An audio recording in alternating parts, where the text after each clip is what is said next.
তো আসসালামু আলাইকুম। হ্যাঁ রাইসু, জি ভাই বলেন। তোর অবস্থা কি?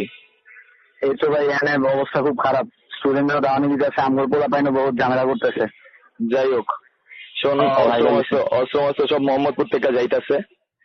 ঠিক আছে ভাই। মোহাম্মদপুরে এই দিকে তুই যে কলেজের স্টুডেন্ট হোক, স্কুলের স্টুডেন্ট হোক, যেটারে তুই পাইবি জি ভাই। কুপায় লাবি, ওই জায়গায় কুপায় লাবি।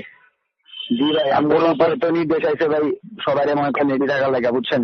এখন আমরা পোলা পাইন সব জিনিসপাতি রেডি করতেছি, আমরা বিভিন্ন জায়গার থানা অফিস গুলাতে, পার্টি অফিস গুলাতে সব জিনিসপাতি রাখা আছে। হ্যাঁ হ্যাঁ, জিনিসপত্র সব রেডি রাখবি। যাই হোক, এডা পোলাও যেন বাচ্চা থাকতে না পারে। হ্যাঁ ভাই, এটার ব্যবস্থা করতেছি ভাই। কোন কলেজ স্টুডেন্ট যদি এক লগে দেহস, ওই জায়গায় এক লগে অ্যাটাক দিবি। হ্যাঁ ভাই, সমস্যা নাই ভাই। ইউনিফর্ম দেখলে কোনো চার্জারি হইব না। ফাইরালামো এটাই, মাল যাইতাছে, রেডি থাকিস।